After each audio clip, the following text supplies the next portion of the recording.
Brothers and sisters, now is the time to come, please. No doubt you are enjoying the come. Welcome back, boys and girls, you 6,000 beautiful, gorgeous, sexy people, and the 60% that haven't subscribed yet. Welcome back to part 6 of my convention rebuttal. Well, let me rephrase that. Convention rebuttal. Today we're gonna learn about Watchtower's favorite word, obedience, and why Jehovah's Witnesses must bend over and take it. Don't forget, guys, we're still doing the cringe challenge, so if you cringe, you lose. And when you lose, let me know the exact moment you lost it. And don't forget to smash that subscribe button so you don't miss on all the future convention rebuttals. Deal? Let's get into it. I've heard it illustrated this way. A man is on death row. He's scheduled to be executed tomorrow. I love how we're only like 3 seconds into the talk and we're already talking about death and executions. Today, he gets to order whatever he wants for his last meal. Now, when he's deciding what to order, do you think he's going to concern himself with how much sugar is in that meal? Or sodium or carbs or whatever? No way. He has no future health to concern himself about.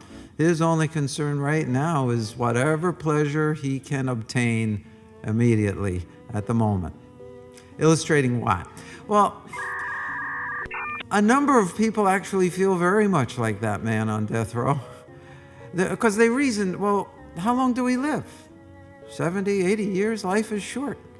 So why are we going to concern ourselves with the future? Bruh, you just described Jehovah's Witnesses to a T. This system is not gonna last very long. What's the point in going to school or saving up for retirement if Jehovah's gonna reset the planet very soon? I know the speaker is describing nihilistic people that only focus on pleasure, like hedonists. But I mean, JWs are nihilists, but they're not even allowed to indulge in the pleasures of life. Talk about a bad deal. The thing we want to do is obtain as much pleasure as we can out of life right now. And that mindset has led a number of people into a lifestyle of instant gratification. Now, this is very true. Instant gratification can be a huge problem. We can all easily fall into the cycles of procrastination and a lack of self-discipline, especially in our TikTok age. See guys, this is a perfect opportunity for Watchtower to give some practical advice on how to manage our time. I wonder if they're gonna drop some good tips or if this talk is just gonna devolve into an end times rant. All right, maybe that doesn't sound too bad, but here is a stronger reason to beware of instant gratification, and this one concerns us attending a convention. The devil exploits the seeming brevity of life to intensify the temptation to sin. Or let me put it this way, some forms of instant gratification lead right into sinning against Jehovah. And you and I don't want that. Yeah, sins like gluttony? Why is it that you never mentioned that? Overeating is like the prime example of instant gratification, yet Jehovah's Witnesses are notoriously unhealthy eaters. I mean, what's the point in taking care of your body if Jehovah's just gonna give you a new one post-Armageddon, right? There's not gonna be any McDonald's in the new world, so better scarf down on all those McChickens right now. Yeah, let's just ignore the sin of gluttony as if it doesn't exist. But it can happen in two ways. Some pleasures can be appropriately obtained, maybe even in this system, but not right away. For example, Jehovah requires that we postpone sexual relations until we're married. Oh boy. How much do you want to bet that they're just gonna talk about sex for the rest of the talk? Waiting. Also, other pleasures are entirely off limits, like the misuse of drugs or the misuse of alcohol, even though they might deliver some immediate pleasure. So these are strong reasons to beware of instant gratification. Jehovah's Witnesses are notoriously heavy drinkers. So what are we saying, really? Not much at all. Are we saying that all forms of instant gratification are wrong? Not necessarily. Not in every case. But often it is. A lot of instant gratification is either unwise or, worse yet, leads into sin. Jehovah's moral standards often require waiting. Like we mentioned before, postponing sexual relations till after marriage. And while waiting, we can be happy because Jehovah's standard is helping us to keep our dignity, maybe improve our health, and keep a clean standing before Him. You heard the man, boys and girls. Losing your virginity before marriage means losing your dignity, because the omnipotent, omniscient creator of the universe is deeply obsessed with your sex life. However, maintaining Jehovah's moral standards involves more than just avoiding sex before marriage. Yeah, it involves way more. Not only are Jehovah's Witnesses expected to not have sex before marriage, but they're not even allowed to relieve themselves in their own privacy. I'm sure all those unreasonable restrictions Watchtower creates won't create a bunch of sexually repressed witnesses. Colossians chapter 3 warns against all forms of uncleanness. And that involves things that don't deal with waiting for later, but avoiding entirely. Like immoral fantasizing, like pornography, or similar provocative images. Either this dude is having the worst time of his life talking about masturbation in front of hundreds of people, or he's having the time of his life.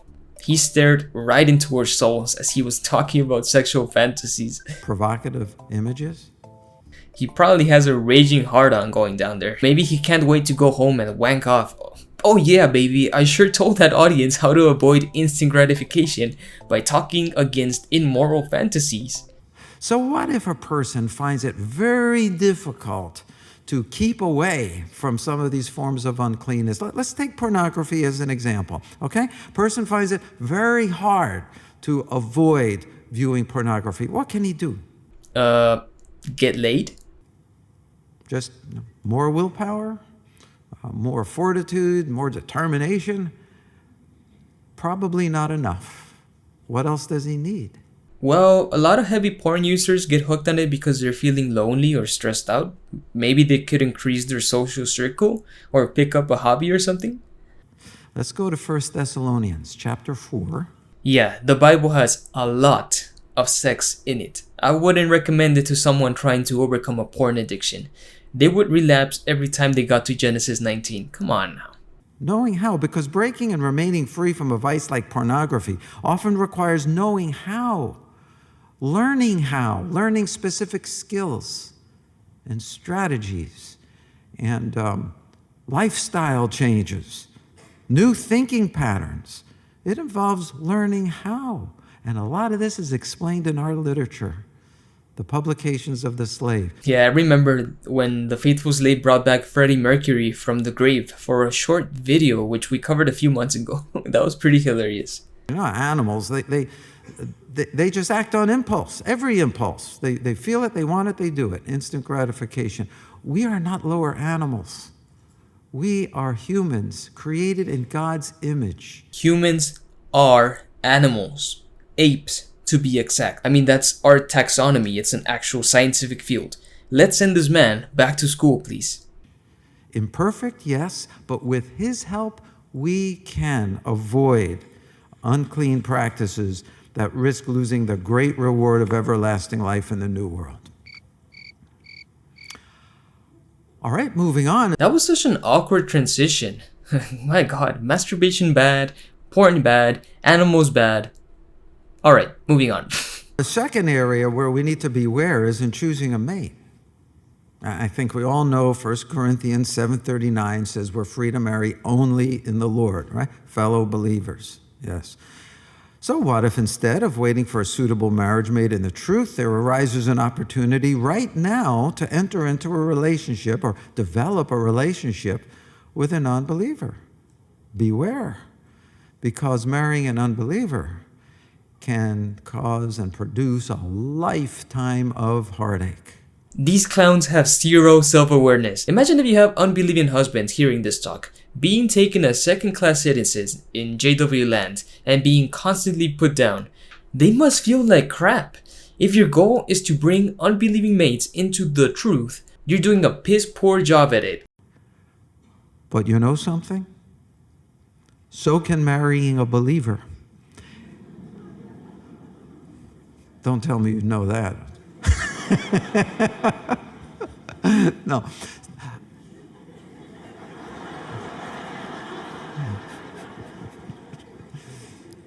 Gonna drive this overtime. I'm dead inside. No, in all seriousness, then, yes, marrying a believer, if that believer is spiritually immature or emotionally immature. Now, would that be a sin? Would it be a sin to marry a believer who is just not spiritually stable? It wouldn't be a sin, no. Okay, then what's the problem then? But my, would it ever be unwise. If a person thinks it's better to marry a person with questionable spirituality than risk not marrying at all, think again, because more than a few are living in anguish, not because they married out of the truth, but because they married a believer whose faith was fragile, whose appreciation for spiritual things was shallow, and whose love for Jehovah was marginal. So you're not only going to piss on all the spouses who are not believers, you're also going to piss on all the spouses who are spiritually weak. And by spiritually weak, they mean anyone who's not performing enough free labor for the cult. Not going out in service enough, not giving talks in the congregations, all that good stuff.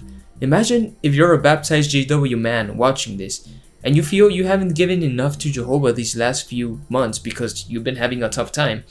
And then this clown comes along and tells you you're not good marriage material because your relationship with Jehovah is marginal. Best life ever, folks. Be patient. Wait until you can marry a person with genuine devotion to Jehovah and Jehovah's ways. Be patient so you can marry a fully indoctrinated Watchtower robot. Who cares about his personality and character? Those are not important. Maybe you or I, right? We see a brother in our congregation and oh my, he seems to have it all. He really does. He has a great paying job. He has a lot of money. So he has the house and the car and the vacations and what have you, right? And he's active in the truth. Not only that, he might have some special privileges in the congregation. Now we're thinking, oh my, that's what I want. I don't want to wait till the new world. I want what he has. I want to have the whole thing right now. Yep, seems like a pretty good deal to me. No, you don't. What you really want is contentment. That's what you're looking for. Oh no, you want to have a spouse who can help you achieve financial security so you're not scraping by every month? What a horrible piece of shit. A caution for parents, too. Don't encourage your children to marry at a young age thinking that this will protect them from sexual immorality. Just to touch on that again. Aw, fuck off, you wanker. You prohibit teenagers from managing their sexual impulses in any shape or form, and now you expect them to not get married young? Fuck off. If you were presented with a temptation involving instant gratification, what will help you resist? Let's take note as we watch the following video.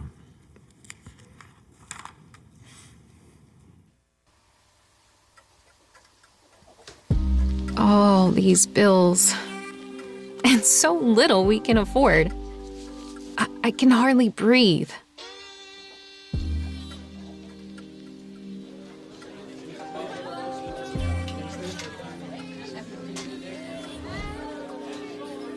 Wait till you're married. That might never happen.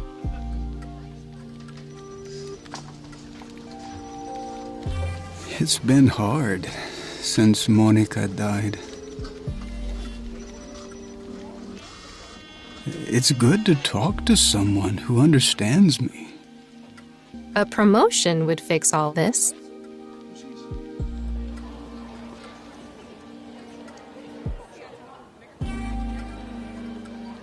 She understands me. Sometimes I wonder, what would it be like to be with Marco? It's like everyone knows about sex, but me. Okay.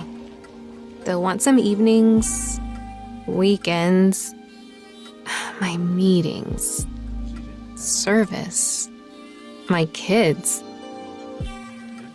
I love how her kids came in dead last in her list of priorities. Oh, this promotion will interfere with my meetings, my service. Oh yeah, and my literal offspring. Maybe I could make it work. Jehovah has always been there for me. But I know why Jehovah tells us to wait. He doesn't deny us good things.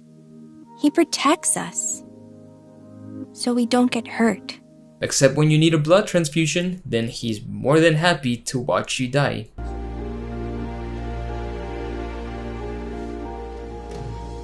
Wow, look at all these brave individuals walking away from opportunities which could have considerably improved their lives. I am determined to wait patiently on my God. And never do anything that would displease him.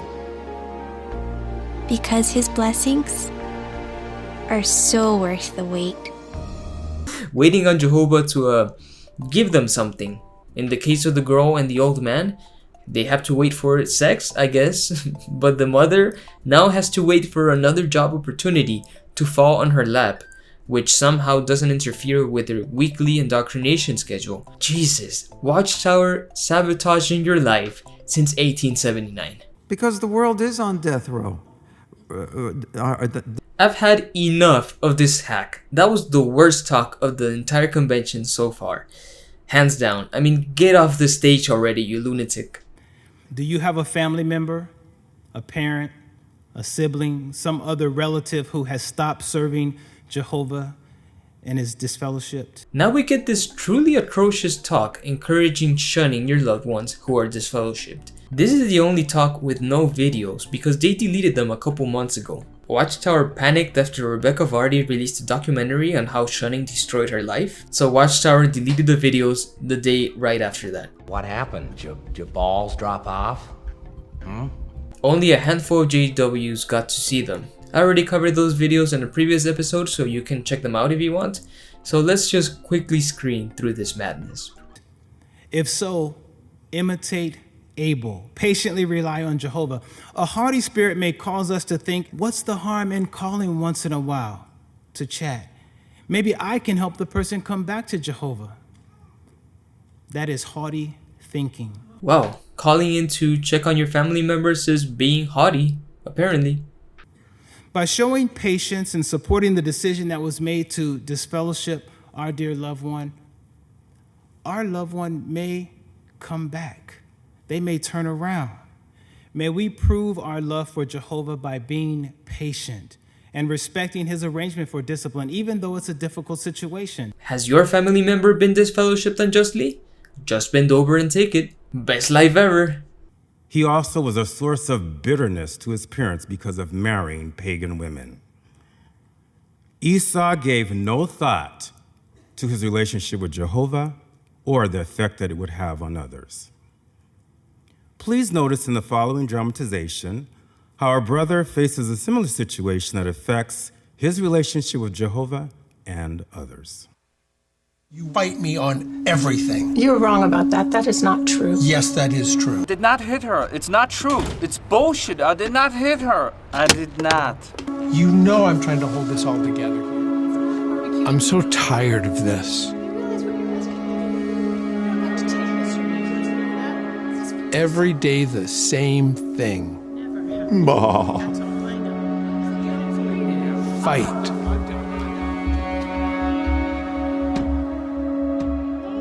Argue. Bicker. Then silence. Meanwhile, the global financial meltdown continues to plague stocks as market prices drop drastically once again. Yeah, that's just another day at the stock market. Suspended trading early in fears of a sell-off, and the European markets have begun. 30 years. And this is what it's come to? I just want it to end. We'd probably be happier divorced anyway. Then do it, man. Oh wait, you're not allowed to. we should just get a divorce. We'll probably be happier anyway. But the question is, would that really be in harmony with God's word? Who cares about your personal happiness and quality of life? What matters is the opinions of Iron Age primitives who didn't know why the sun rose in the morning. You don't understand. I need this by the end of the day, on my desk, or there's going to be some consequences. You know what? I've heard enough. Goodbye. Miles divorced about 2 years ago, and even remarried.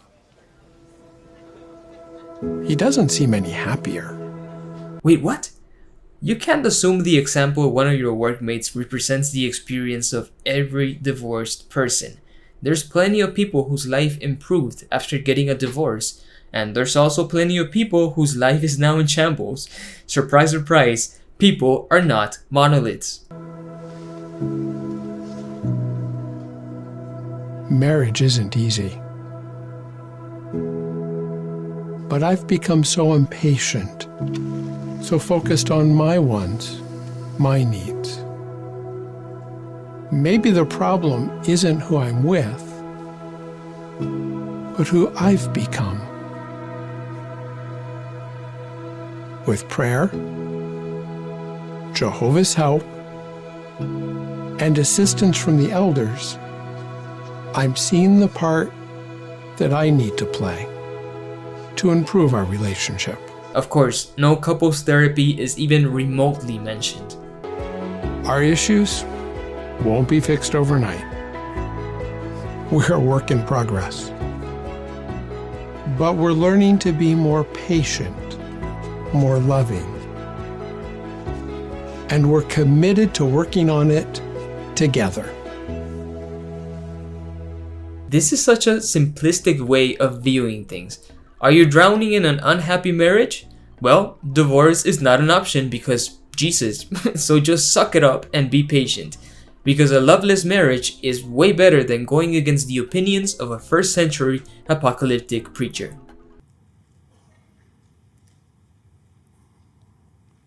Wouldn't you agree with me? No. In the following dramatization, notice one brother's reaction when things do not happen as in the time and in the way he thinks they should. So, if there's no other comments, it looks like we're all in agreement. Mario will take over for Tomas as the field service group overseer. And I think that's the last item. This seems to take place in a kingdom hall in Latin America. Why are they all speaking English? So maybe, Brother Leon, could you offer the closing prayer? Yeah. Our Father Jehovah. Mario? Seriously? He's practically a kid. He's barely been serving a year. Yeah, that's what happens when you recruit new elders right out of the crib. We all love Jehovah very much, and we all want to do what we can in his service. Sure, he gives a good talk. But he's not ready for this kind of responsibility. That's an assignment I definitely have the experience for. And now I'm stuck being his assistant? This is going to be a mess. All these dramatizations have been really miserable so far. Is Watchtower's goal to discourage everyone? When we're intensely occupied in the preaching work, yes, absorbed in theocratic activities, our joy increases and it puts us in a position to be able to rejoice with others when they receive privileges that we might seek.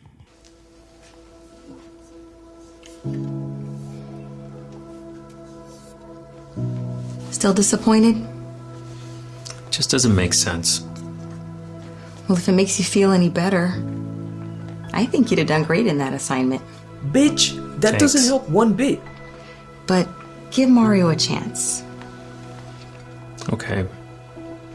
I will. Oh, you think you've been treated unfairly in the congregation? Just bend over and take it. With time, I saw exactly why Mario was being used like this.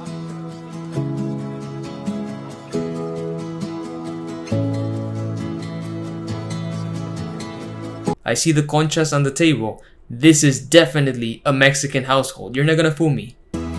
So I could see what Jehovah sees.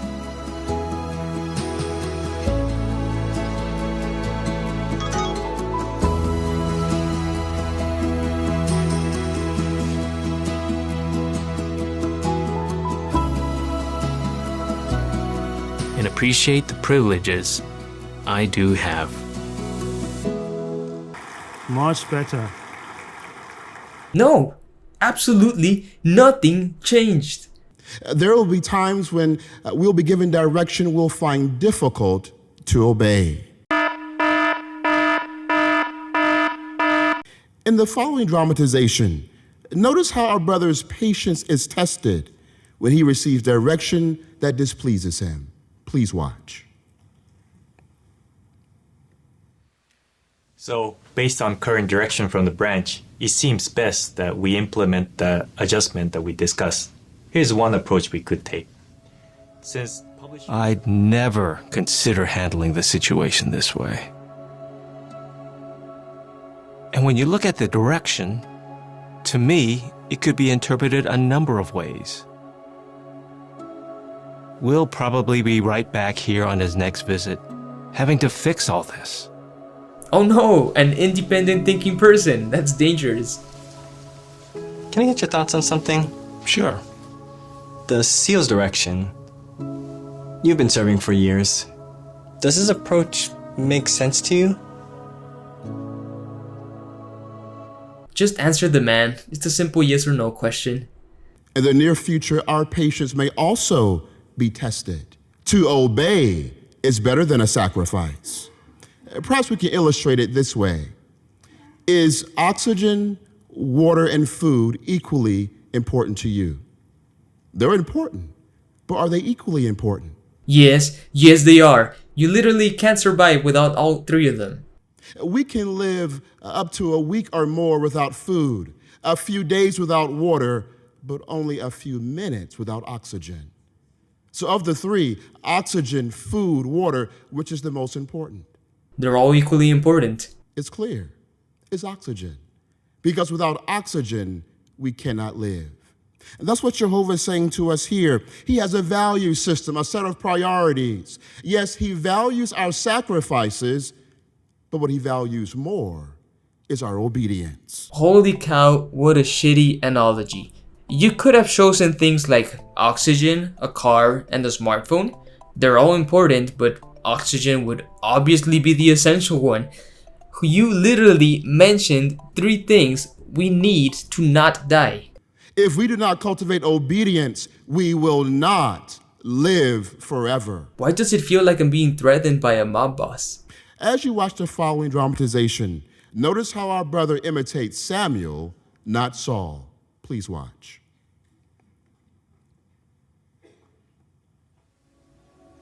Does this approach make sense to me? If I'm honest, no. In fact, I struggled with it through the whole meeting.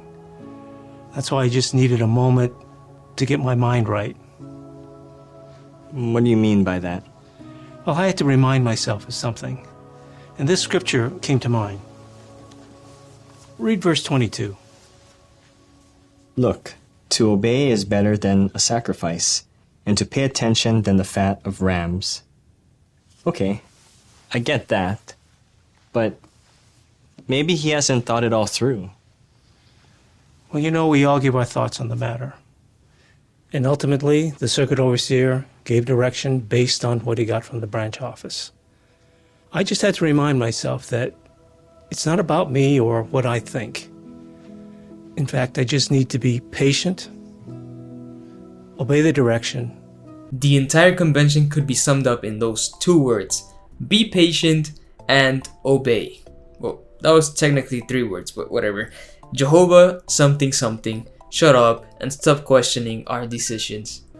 The rest is up to Jehovah. You're right. Thanks. Trust me, I needed that reminder from Jehovah just as much as you. I appreciate you sharing that with me. Sure. You have any plans on Sunday for service? It's not easy to let go of our pride. The world will have us believe that what matters most is what we think, how we feel. But what we learned from Samuel is what matters most is obedience. Could this possibly get any cultier? When it comes to support Jehovah's arrangement patiently, even when it's not apparently in our best interests. When the following dramatization, notice our brother's patience is tested. My wife had some plans with these other two sisters, so that'll be a good group. For our next group, Francis, brother and sister Kenny, and brother Hodges will be the next group. And that just leaves myself. I love brother Hodges and brother and sister Kenny. But today, I just want to be with my friends. Besides, brother Madison just got here, and he'd love to be in this group. It's fine. When the meeting's over, I'll just make my own arrangements and jump in with my friends. Be obedient, be submissive to those who are taking the lead among you, to the elders in the congregation. In other words, cooperate with the elders. So when we see the direction, the scriptural counsels of the elders as if coming from Jehovah, well, then don't you think we're saying to Jesus that we see the arrangement, we see things His way, Jehovah's way, and that we're ready to support that?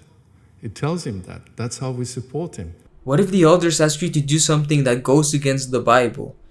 Who do you listen to then? My brain can't take this anymore. Say, for example, you become aware or you become the victim of an injustice in the congregation. The elders have been informed. Now what?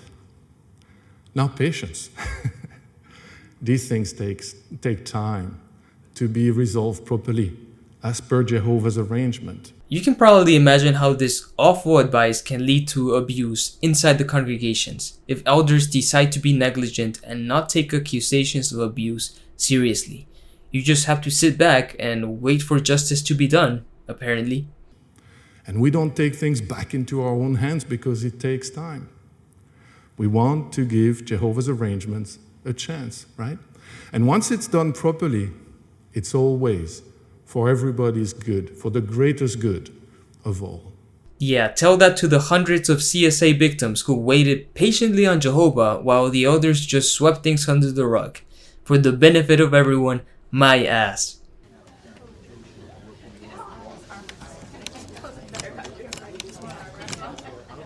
Not that one, honey. It's the other one. Wait, what am I doing? I'm so focused on what I want. I'm not considering what others need. These weren't the arrangements I hoped for. But what kind of example would I be setting? Or blessing would I get if I do my own thing? It's mind-boggling the amount of control Watchtower wants to have over their members. This dude just wanted to go knock on doors with his friends. He wasn't like contemplating murder or something.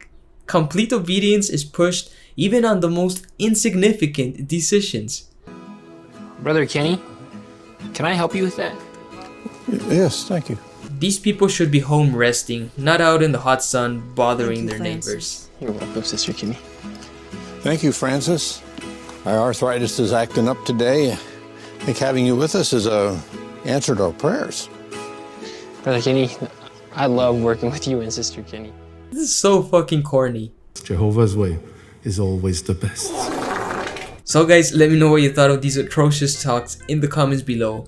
And please let me know the exact moment you lost the cringe challenge. I love reading your responses. Do you enjoy my videos and would like to help me keep making them for years to come? There are a few ways to do so. You can leave a one-time donation following the links below, or you can join me on Patreon or become a YouTube channel member. If you want to gain early access to all my videos, it's pretty cool. You pay $1 a month and you get to see my videos as soon as I finish editing them. Sometimes it's a couple of days in advance, sometimes it's weeks in advance, and it's the best way to support my channel. Thank you to my beautiful Patreon community for your loving support. And of course, thank you to everyone for watching. And don't forget to catch me on the next convention rebuttal coming very soon. I love you guys, take it easy, and stay away from the tower.